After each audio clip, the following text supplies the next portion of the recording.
So there's this guy wearing number 5 for the Angels that claims he's Albert Pujols, but he's not playing like him. We discuss on STN TV.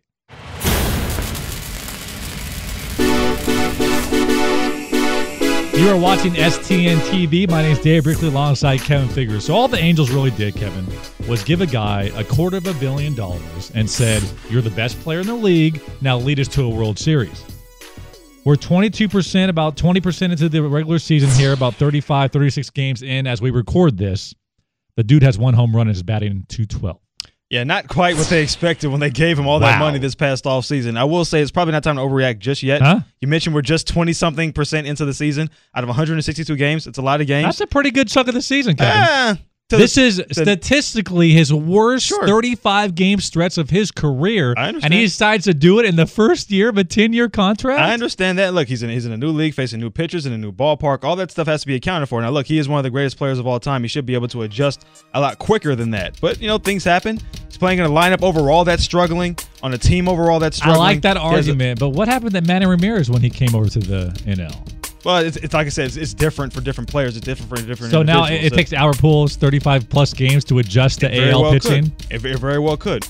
Be honest with me. What's going on here? Is he not taking steroids? Is he not as old as he claims to be, with a lot of people question the birthers out there kind of for Albert Pujols? What's going on, though? Because, again, you pay the guy $250 million. I think they can make all the way up to $270 million with incentives. He's clearly not going to do that if he plays the way he's playing right now.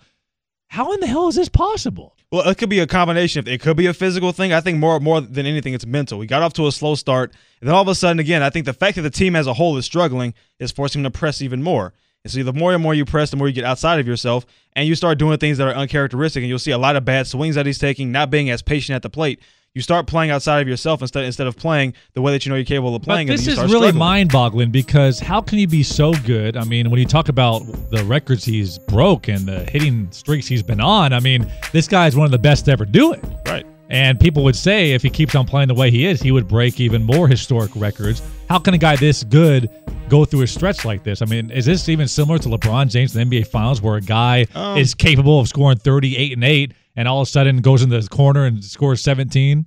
I won't go that far. So what's worse, LeBron James in the finals or Albert Pujols 35 games into the 2012 By far, LeBron season? James in the finals. This is a this is a small sample. I think it's pretty similar. This is a small sample size of an entire regular season. Like Albert Pujols struggled last year. Now, not to this effect. Yeah. He finished hitting .299 and over 30 home runs, was still an MVP candidate, played great in the postseason, unlike LeBron James, when it actually mattered most, had a great World Series. So I don't think we can really compare him to that situation. I think, like I said, you compare him to the fact that he is a little bit older. He is adjusting to a new league. But he's a little bit older, but the Angels have him locked down for 10 years. They do. Look, and right now, in year 1, 35 games in, you're worried about age? I just said that's the risk they took when they signed him. They took the risk when they signed him and he's not old by any stretch. He's in his early 30s. Let me ask you this question. You're Angels front office management, and you just invested $250 million into a guy, and 35, 36 games in, he's batting .212, 1 home run.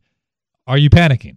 No. Not at all. I'm not panicking yet because of what his track record is. No, I'm not panicking. You brought up guys who struggle and have. I brought up this example with someone else I had a discussion with not too long ago. Derek Jeter a few years ago had struggled. He was hitting like 200, 214 for most of the season. Come July, he hits 400 the rest of the year. Is top 10 in MVP voting, and he has the same numbers he always ends up having. Now, whether Pujols does that or not, I don't know. But guys struggle all the time. It happens. Great players, especially the older that they get, and on top of the fact that he's getting older and switching leagues, all of these things are different factors as to why he might be struggling. But this would be, okay, I'm thinking of an equivalent. This would be equivalent of a Kobe Bryant next season averaging 8-9 points a game for a 25-game stretch. It's a different sport. It's hard to equate.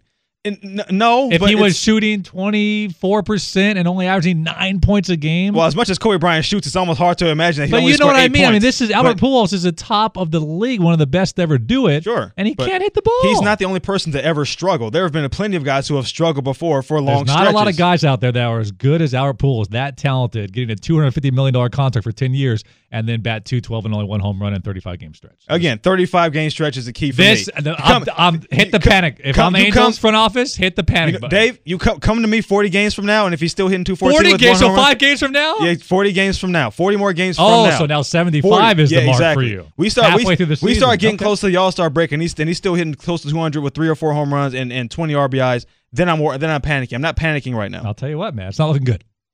Okay, oh, not looking good right now, but it's still early. If I'm an Angel fan, I'm scared. It's still very early. You guys out there, what do you think? If you're an Angel fan, you're watching Albert Pujols. Is this a cause for concern? Are you panicking, or like Kevin says, is it just a little 35-game bad stretch for number 5 in Angels jersey? Make sure to comment below and subscribe to this channel. For Kevin Figures, my name is David Brickley, STN TV.